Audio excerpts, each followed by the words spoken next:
making my sourdough graham crackers. That's right, you can make graham crackers at home with your sourdough starter. It is so simple and easy. This recipe can replace all store-bought graham crackers, so you will never have to buy them again, and they taste so much better. Let's go make them.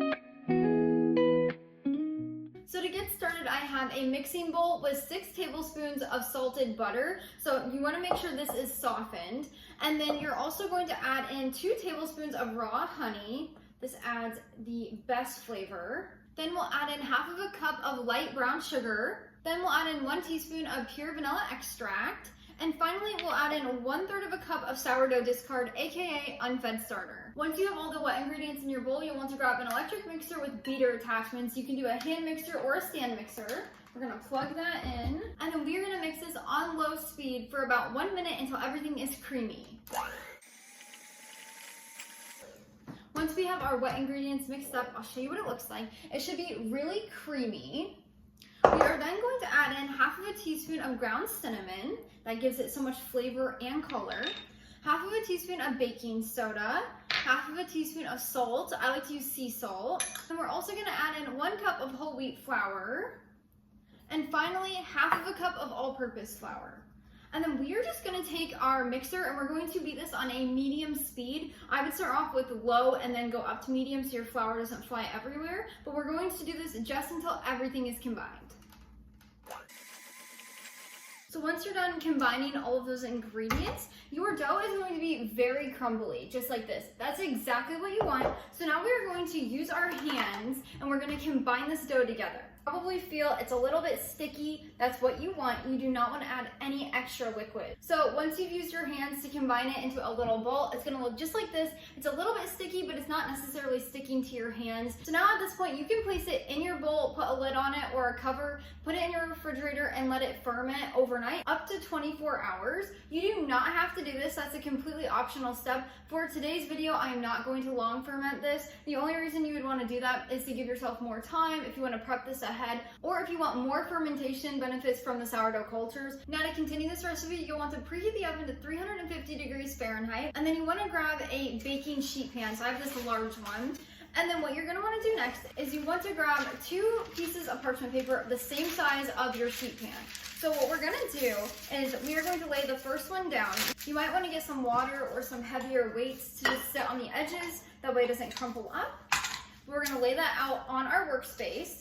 And then we are going to take our dough and we're going to shape it into a log. So I just kind of do this with my hands in the air. You don't have to do it on your countertop. So just like this, and then we're going to place that in the center of our parchment paper. So I like to kind of push it down a little bit and flatten it with my hand, and then just kind of keep it in that rectangle shape as you're flattening it with your hands. Okay, once you've got it basically just kind of like set out here, you're going to grab your other piece of parchment paper and you're going to place it directly on top of the dough. So this makes rolling out so much easier because this is a little bit of a stickier dough. If you would do it on the countertop, it would be quite a mess. So this makes it easier. So you're going to put that on top.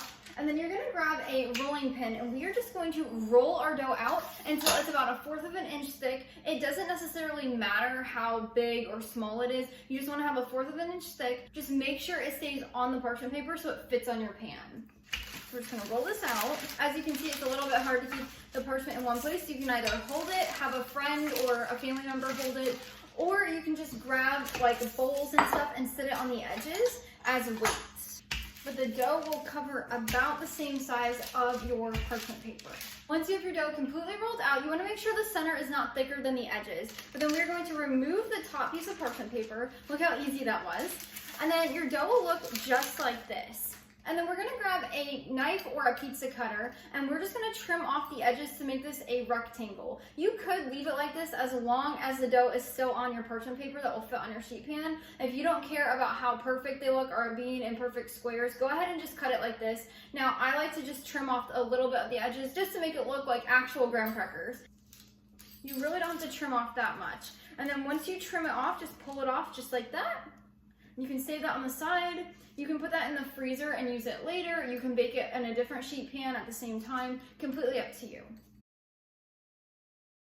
Now that we have our dough completely rolled out and the edges trimmed off, we are then going to cut this horizontally in the center to make it into 2 pieces.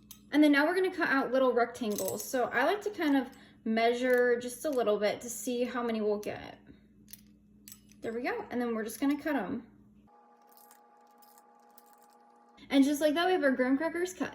Now the last step before we put them in the oven is we're gonna take a fork and then we're just going to put little dots on these. So you can do it whatever pattern. This just creates the iconic look that you would get with the store-bought graham crackers. You can also use a skewer if you wanted to do more of the same look as what you would get at the grocery store and just do like little pokes. But I like to do a fork, it's just so much easier. You again can do any pattern you choose. When we're done making our holes, we're just going to place our parchment paper right on our sheet pan, just like that. Look how easy that was. And then we are gonna bake these at 350 degrees Fahrenheit for 12 to 14 minutes. You'll know your graham crackers are finished baking when they are golden brown around the edges. They're gonna still be a little bit soft when they come out of the oven. When they cool down, they will harden up, and that's when you'll get the iconic graham cracker crunch. Now we're going to just transfer these to a wire cooling rack. And then we're gonna just let these sit and cool completely. When your graham crackers completely cool, you'll be able to break them apart right where the lines are, so they'll break apart just like a regular graham cracker. Store them in an airtight container at room temperature for about a week. You can also freeze them, and they'll last like 6 months in there. My only tip is don't freeze them in a plastic baggie unless you wrap them in parchment paper. You don't want the graham crackers to absorb that plastic taste. I personally like to freeze mine in a glass airtight container, but you could also do a baggie if you wrap them in parchment. I'll leave a link to my full written recipe down in the description below. You can go down there and click that, and then it will take you over to the blog where you can print or save anytime and read the entire instructions. Let's give it a quick taste test.